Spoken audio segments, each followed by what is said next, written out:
I want to tell you something I've never told anyone before. When I was 89 years old, I went 11 days without hearing a single human voice. Not because I was sick, not because I was in a hospital, not because I was lost somewhere. I was right here, in my house, in my town. I was just invisible. And I want to tell you, the thing that saved me wasn't a doctor. It wasn't medicine. It wasn't even my own children. It was a garden, a simple, quiet, beautiful garden. And today, at 90 years old, I want to tell you exactly how it happened, because I think someone watching this right now needs to hear this story. Let me take you back to when this house was loud. My husband Harold used to whistle in the kitchen every single morning. Off key, terribly off key. I used to complain about it. I used to say, Harold, please, it's 7 in the morning. But oh, what I would give to hear that whistle one more time. We had 3 children, Margaret, James, and little Danny, who wasn't so little anymore by the time he left for college. This house had energy. It had noise. It had life spilling out of every corner. Sunday dinners that went on for hours. Arguments about football teams. Birthday cakes that were never quite right, but always perfect. I was never alone, not for a single day. For 52 years, I was never truly alone. And then life did what life always does. The children grew up. They got jobs. They got families of their own. They moved to cities I could barely point to on a map.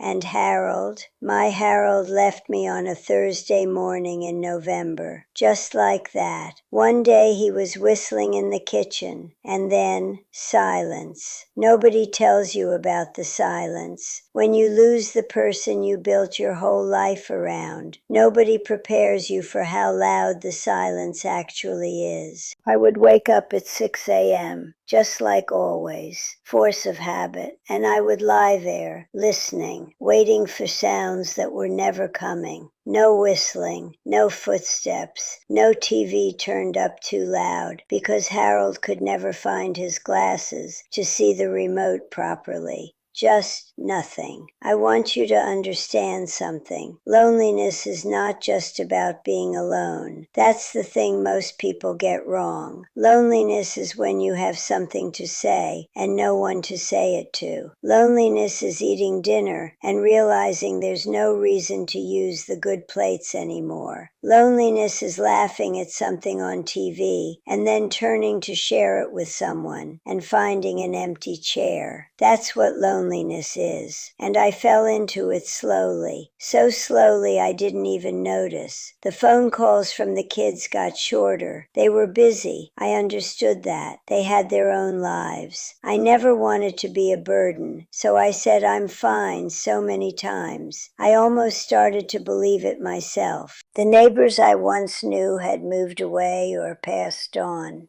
New families had come in, young, fast, always rushing. And somewhere between all of that, I disappeared. Not physically, but the real me, the me that laughed, that cooked big meals, that had opinions and stories and something to offer. She disappeared, and I didn't know how to find her again. It was March, still cold, that gray kind of cold that makes everything feel heavier than it is. I was sitting by the back window. I did that a lot. Just sitting, watching nothing, and I noticed something. In the far corner of the yard, right near the old fence, there was a small patch of dirt. Harold had always meant to do something with it. Plant vegetables, he said. One day, he always said. He never got to his one day. And I don't know what came over me. I truly don't. I put on my coat. I went to the little hardware store 2 blocks away, and I bought a small packet of seeds, tomato seeds. The man at the counter,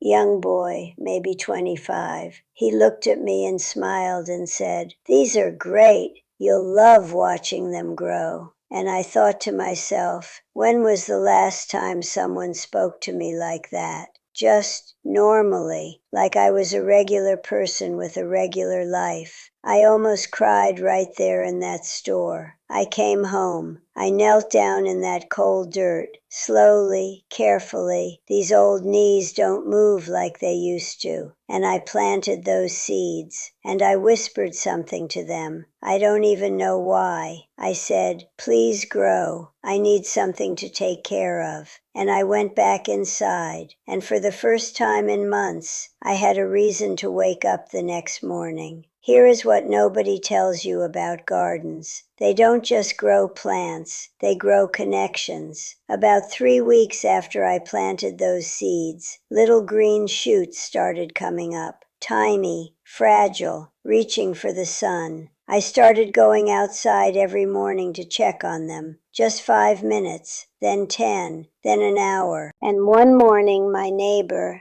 Eleanor from 2 houses down, a woman I had only ever waved to, she leaned over the fence and said, "What are you growing over there?" I told her, tomatoes, some herbs, maybe peppers if I got brave enough. She said, "Oh, my mother used to grow tomatoes. Come show me." And just like that, I had a conversation, a real one, about soil and sunlight and the right way to water without drowning the roots. It sounds so small. I know it sounds so small. But when you have been invisible for months, a conversation about tomatoes feels like sunlight on your skin. Eleanor started coming by every few days. Then she brought her granddaughter once, a little girl, maybe 7, who got so excited about the worms in the soil that I laughed until my sides hurt. I had forgotten what it felt like to laugh that way. By summer, my garden had grown beyond those tomatoes. I had herbs along the fence, sunflowers by the gate, because sunflowers always look like they're smiling, and I needed things that smiled. I started leaving vegetables on neighbors' doorsteps, just a small bag, tomatoes, zucchini, some basil. People started stopping to say thank you, then staying to talk, then coming back. The mailman, Tom, started timing his route so he could check on the garden lady. That's what he called me, the garden lady. I had a name again, a real one. A woman from the church 2 streets over asked if she could bring her Tuesday afternoon group to see the garden. 6 ladies, all my age, all carrying the same quiet loneliness I had been carrying. We sat in the garden. We drank tea. We talked for 3 hours. That group still meets every Tuesday, in my garden, in all weather. My garden didn't just save me. It became a gathering place for other people who needed saving too. I'm 90 years old, and sitting here in this garden that started with one small packet of seeds and one desperate whisper, I want to share with you the truest things I know. The first thing I learned, purpose is not something you find, it's something you plant. When everything was taken from me, the noise, the people, the roles I had played my whole life, I thought my purpose was gone too. But purpose isn't given to you by other people. It grows from what you choose to tend to. Even something as small as a garden, even something as small as one seed. If you are sitting somewhere right now feeling like your purpose has disappeared, plant something, a seed, a habit, a kindness, and tend to it every single day. The second thing I learned, loneliness is not a weakness. It is a sign that you were built for connection.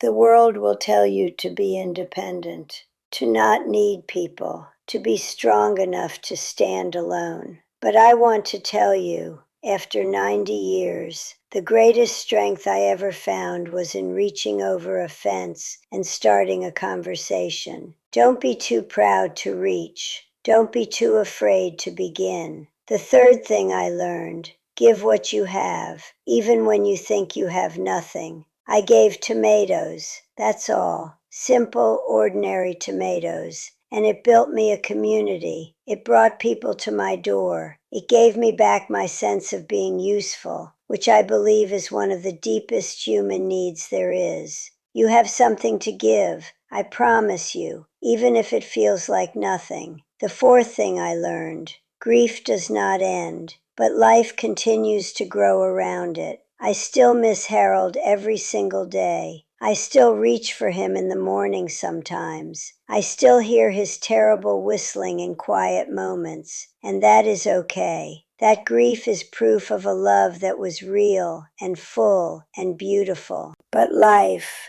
stubborn, persistent, beautiful life, kept growing, like my sunflowers, pushing up through the hard ground, turning their faces toward the light. Grief and joy can exist in the same garden. They always do. And the fifth thing, the most important thing I know: it is never too late to begin again. I was 89 when I planted that first seed. 89. If I had told myself at 60 that I would find my people, my purpose, and my joy again at 89, I would not have believed it. But here I am, in this garden, surrounded by life, surrounded by people who come to sit in this space and breathe and feel a little less alone. It is never too late. Not for you, not for anyone. No matter what has been lost, no matter how long the silence has lasted, no matter how invisible you have felt,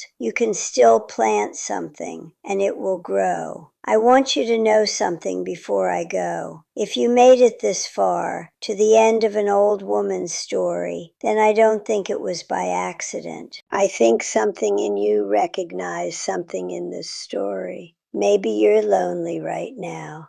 Maybe someone you love is. Maybe you've been sitting in a silence that has gone on too long. I want to tell you, from 90 years of living, you are not invisible. You never were. You just need to find your garden, whatever that garden is for you. A conversation, a walk, a new habit, a creative project, a community, a seed planted in cold March dirt with a quiet whisper and a little desperate hope. Find it, tend to it, and watch what grows.